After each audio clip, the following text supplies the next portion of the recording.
একদিন এক খেক শিয়াল বনের মধ্য দিয়ে হাঁটছিল।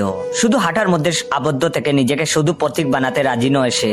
তাই হাঁটতে হাঁটতে সে লুডো স্টারের মধ্যপ্রাচ্যের এক মেয়ে শিয়ালের সাথেও লুডো খেলেছিল।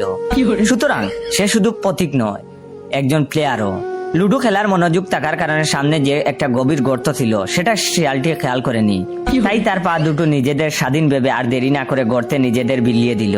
শিয়ালটি কোনোভাবে লতাপাতা ধরে ঝুলে থেকে বাংলা সিনেমার নায়িকাদের মতো বাঁচাও বাঁচাও বলে কয়েকটা ডায়লগও দিল, কিন্তু তাতেও কোনো লাভ হলো না। বনে তো আর সিনেমার নায়ক থাকে না। শেষ পর্যন্ত শিয়ালটি বহু কষ্টে গর্তের কিনারা থেকে উঠে এসে নিজের পায়ে দাঁড়াতে সক্ষম হয়। কিন্তু হায়, শিয়ালটি তার স্মার্টফোনখানা হারালো। ফোন হারিয়ে সে এক হৃদয় বিদারক অবস্থার মধ্য দিয়ে দিন অতিবাহিত করতে লাগলো। সেরকম অর্থও নেই যে আরেকটা ফোন কিনে নিবে। স্মার্টফোন ছাড়া তাকে অনেক আনস্মার্ট দেখাচ্ছিল। দুদিন আগেই ফেসবুকের পাশের জঙ্গলের এক সুন্দরী মেয়ে শিয়ালের সাথে তার পরিচয় হয়। স্মার্টফোন নাই বলে এখন সে তার সাথে চ্যাটিংটাও পর্যন্ত করতে পারছে না। সে মনে মনে ভাবলো, মেয়ে শিয়ালটি নিশ্চয়ই আমাকে হাই হ্যালো লিখে মেসেজ দিয়েছে, কিন্তু আমার রিপ্লাই না পাওয়ার কারণে এখন অন্য শিয়ালদের সাথে চ্যাটিং করছে।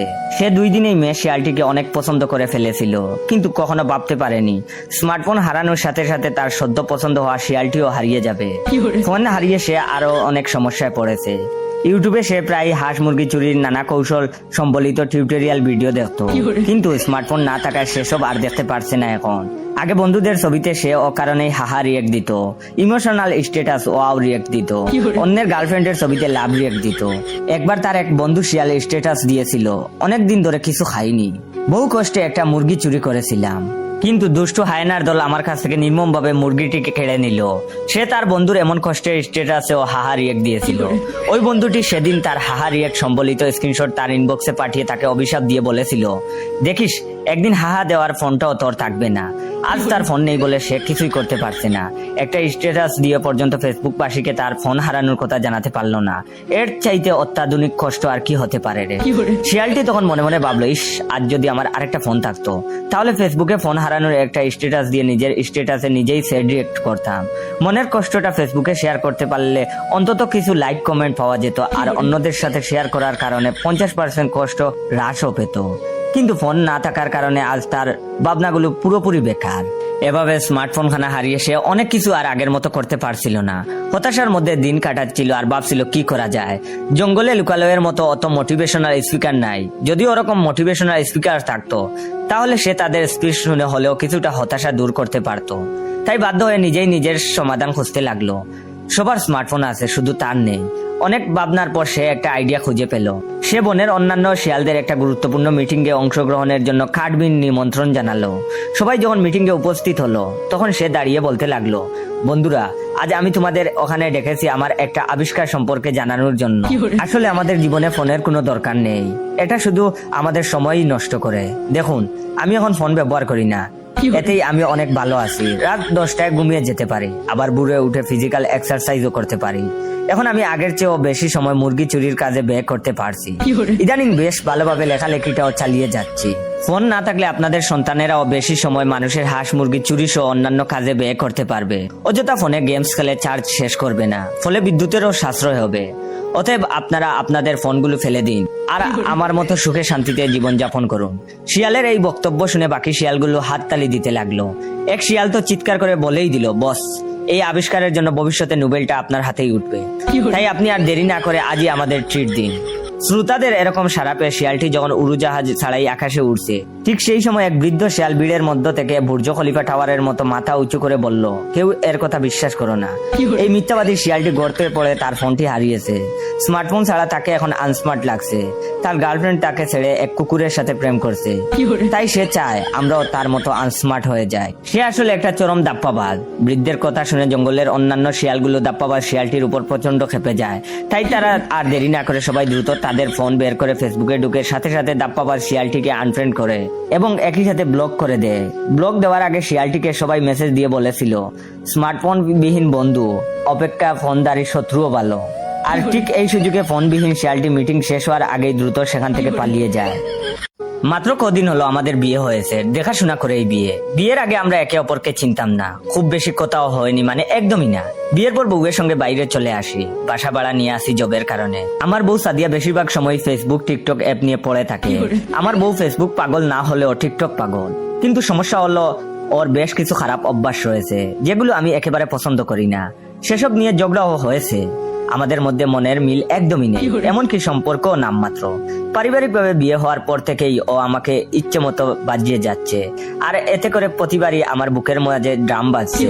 রাতে সাদিয়াকে কাছে টানতে গেলেই জটকা মেরে সরিয়ে দেয়। তার এমন আচরণে আমার চোখে পানি আসে। বিয়ে করা বউ তুমি, আমার সাথে এমন করার মানে কি?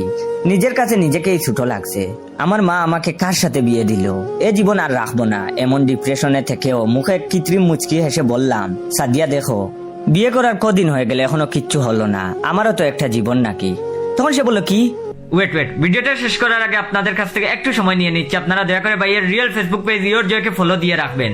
আর রিয়েল পেজ থেকে ভিডিওটা দেখতে পেলে সবাই বেশি বেশি করে শেয়ার করবেন, যাতে করে আপনার শেয়ারে অন্যরা ভাইয়ের রিয়েল ফেসবুক পেজটা পায়। আরেকটা কথা, যারা যারা এখনো ভিডিওতে রিয়েক্ট দেন নাই, অবশ্যই রিয়েক্ট দিয়ে দিবেন। আর ভিডিওটা কেমন লাগলো অবশ্যই কমেন্ট করে জানাবেন।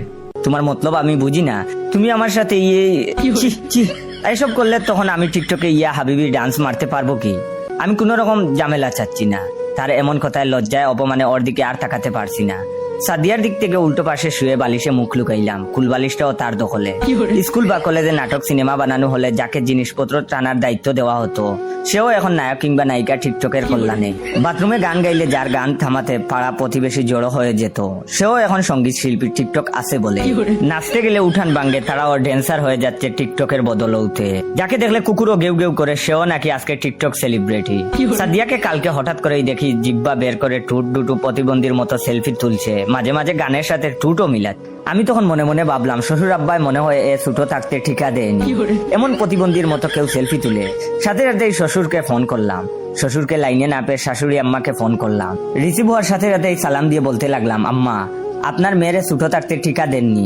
এই কথা শুনে শাশুড়ি আম্মার মাথায় যেন বিজলি পড়লো, আর বললেন, এটা কেমন কথা বাবা? আমি তখন বললাম, আপনার মেয়ে এমন কেন, সবসময় সেলফি, ফেসবুকে আর টিকটক নিয়ে ব্যস্ত, আর এমন ভাবে ডান্স মারে মনে হয় সব মাথার উপর দিয়ে যায়। শাশুড়ি আম্মা আমার কথা শুনে যেন একটু স্বস্তি পেল, আর বলল, ও এই ব্যাপার, ও তো সব আমার কাছ থেকেই শিখছে। তোমার শ্বশুরও এখন এমন করে, আগে করতো না। এখন টিকটকে আমাদের দুজনের অ্যাকাউন্ট, দুজনে ইয়া হাবিবি ডান্স দে। কদিন পর তুমিও সাদিয়ার মতো হয়ে যাবে। আর কোনো সমস্যা বা টিকটকে বেশি ভিউ পাওয়ার কলা কৌশল বলে দেব?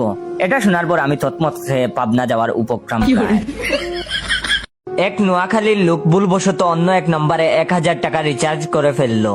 যখন সে নিজের ভুল বুঝতে পারলো, তখন সে ওই নম্বরে অনেকবার ফোন করলো, কিন্তু ওই নম্বরে লোকটা ছিল বরিশালের। বেশ চতুর, মাগনা রিচার্জ পেয়ে সে তো মহা খুশি। তাই সে অন্য কারো বুকামি বুঝতে পেরে অচেনা নম্বরের ফোন আর ধরল না। নোয়াখাইল্লা ফোনের পর ফোন দিচ্ছে, কিন্তু হেতে ধরে না। তখন নোয়াখাইল্লা বরিশাইল্লারে মেসেজ দিল, লস্কর ই তৈবায় বাংলাদেশ শাখায় আপনাকে স্বাগত। এখন থেকে আপনি আমাদের 420 নং সদস্য। আপনি আমাদের রিচার্জ স্বীকার করে আজ থেকে 90 তালেবানের সদস্য হয়ে গেছেন। আল্লাহ আপনার শহীদি মৃত্যু কবুল করুন। আর জনাব, সতর্ক থাকবেন, দেশের ডিবি এজেন্টরা এবং বিদেশ থেকে আমাদের উপর কড়া নজর রাখছে। আপনার ফোন খুব সাবধানে ব্যবহার করবেন। কোনো অচেনা নম্বরে কারোর সাথে কথা বলবেন না। তবে আমার নাম্বারটি সেভ করুন। অতি শীঘ্রই পরবর্তী নির্দেশনা আসতেছে। নারায়ে তাকবীর, আল্লাহু আকবার। গাবরে গিয়ে বরিশাল্লাটার সাথে সাথে নোয়াখাইল্লারে ফোন করে বলল, মুরে সদস্য বানাইতে আমনেরে কইছে কেডা? মুরে বেকুব পাইছো? মুই কি তোমার দ্বারে টেহা চাইছি? না, মোর 14 গোষ্ঠীতে কেউ তোমাগর সদস্য আছে। তখন নোয়াখাইল্লা বলল, জনাব, ইসলামে জবরদস্তি বলে কিচ্ছু নাই। আপনি যেহেতু নারাজ, তাহলে আমাদের রিচার্জের টাকা ফিরিয়ে দেন। সদস্য পদ অটোমেটিক বাতিল হয়ে যাবে। কল শেষ হবার 5 মিনিটের মধ্যেই নোয়াখাইল্লার মোবাইলে রিচার্জ ফেরত আসলো। নোয়াখাইল্লা এবার আবার মেসেজ পাঠালো, ও মনু, বেকুব কি মুই না তুমি, আমি কিন্তু নোয়াখাইল্লা।